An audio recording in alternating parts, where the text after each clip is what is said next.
प्रणाम। मैं श्री प्राणनाथ जी का एक सुंदर साध लालदास हूँ। आज मैं इस समस्त जगत को भगवान शिव के सांकेतिक कथन को तारतम ज्ञान के प्रकाश में सुनाता हूँ। जब भगवान शिव और माँ उमा हिमालय की कंधराओं में घोर साधना में लीन थे और उस रहस्यमयी अमर कथा की भूमिका बन रही थी, जिसे भगवान शिव ध्यान में डूबकर ईश्वर से ग्रहण कर रहे थे।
पता नहीं योगेश्वर की अखंड समाधि कब पूर्ण होगी, कब ये जागेंगे और कब मैं इनसे अपने मन की बात कर पाऊंगी।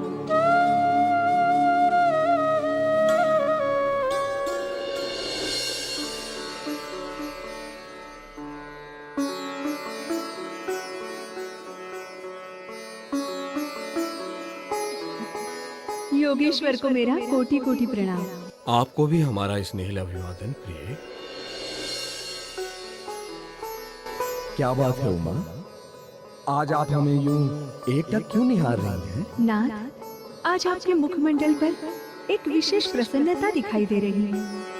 सत्य कहा प्रिय, आज हम अति प्रसन्न हैं। हे नाथ, क्या आपकी इस प्रसन्नता को जानने का परम सौभाग्य मुझे मिलेगा? अवश्य प्रिय, आज हमें समाधि की अवस्था में एक ऐसा ज्ञान प्राप्त हुआ है जो इस सृष्टि में अभी तक किसी को प्राप्त नहीं हुआ है, और जिसे जानने के लिए हम सहस्त्र वर्षों से समाधि में लीन थे। ऐसा लगता है कि कभी भी ना प्राप्त होने वाला ये ज्ञान हमें उस पर ब्रह्म के आदेश से ही प्राप्त हुआ है।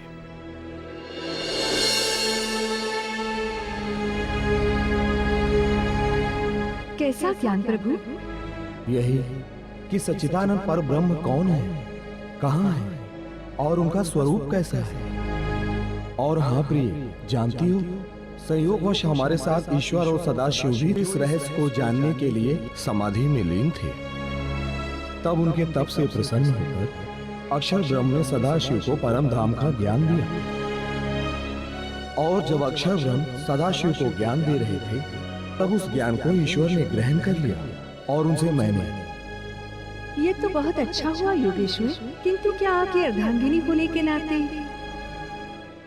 मैं इस अमृत में ज्ञान की धारा का लाभ ले सकूंगी? हे प्रभु, आप तो कृपा के सागर हैं।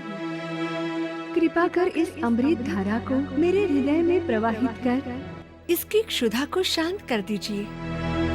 हे प्रभु, कृपा कर मुझे भी इस रहस्य से अवगत करा दीजिए, जिसे जानने के लिए आपने सहस्त्र वर्षों तक समाधि ली थी। हे देवी, वैसे तो इस रहस्य को जानने की पात्रता कार्तिकेय और गणेश में भी नहीं है, किंतु आप हमारी अर्धांगिनी हैं, हमारी सहधर्मिणी हैं, और आपको इसे जानने की तीव्र जिज्ञासा भी है।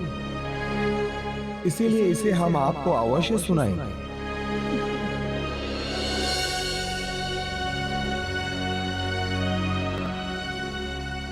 श्रुतिरा धरवड़ी काच दक्ष परात परतः परा परतः पर मित्र दक्ष रस विशेष अनादिंत परम सच्चिदानंद लक्षणम रस रूपतया तत्तु नित्यमेव पृथक स्थितम। वो अनादि परब्रह्म अक्षर ब्रह्म से भी परे है। वो सच, चित और आनंद के लक्षणों वाला है। वास्तव में यही सबके लिए उपास्य है।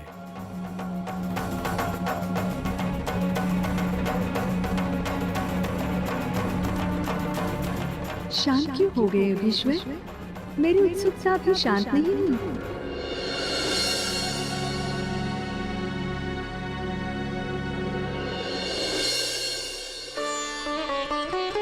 अब और क्या जानना चाहती हैं? अक्षरातीत परब्रह्म के विषय में? हे योगेश्वर, अभी तक आपने ये नहीं बताया कि अक्षरातीत परब्रह्म का स्वरूप कैसा है। क्या उनकी कोई उपमा है? क्या उनके हृदय में भी प्रेम वास करता है? वो उपमा से रहित है। स्वलीला द्वैत तथा इंद्रियों से प्रत्यक्ष न होने वाला वह परब्रह्म अति प्रेममयी किशोर स्वरूप को धारण करने वाला है तथा आत्मरूप सखियों का अति प्यारा परम तत्व है। हे योगेश्वर, कृपया आप मुझे विस्तार से समझाएंगे? तो सुनो देवी, उस प्रेममयी परम तत्व को धारण करने, प्यार करने और रस लेने में सखियां प्रत्यक्ष रूप से समर्थ नहीं है। अतः उसे रमण करने के लिए श्यामा जी उनका प्रथम अंग है। वे प्रियतम परब्रह्म की हृदय स्वरूपा हैं और सखियां उनकी हृदय स्वरूपा हैं। हमें उनके अनुभव का सौभाग्य कब प्राप्त होगा? 28वें कलयुग में जब परब्रह्म के अभिन्न अंग आनंद स्वरूपा आत्माएं इस नश्वर जगत में असत जड़ व दुखमयी लीला को देखने की इच्छा से प्रकट होंगी, तब वे असहनीय दुखों को प्राप्त हो जाएंगी। उस समय सुंदरी और इंद्रा नाम की दो आत्माएं परम धाम से चंद्र और सूर्य नाम से अवतरित होंगी। उनके अंदर प्रियतम परब्रह्म आवेश स्वरूप से विराजमान होकर अपनी आत्माओं को निज घर की याद दिलाएंगे एवं इस जगत से अज्ञान रूपी अंधकार का नाश करेंगे।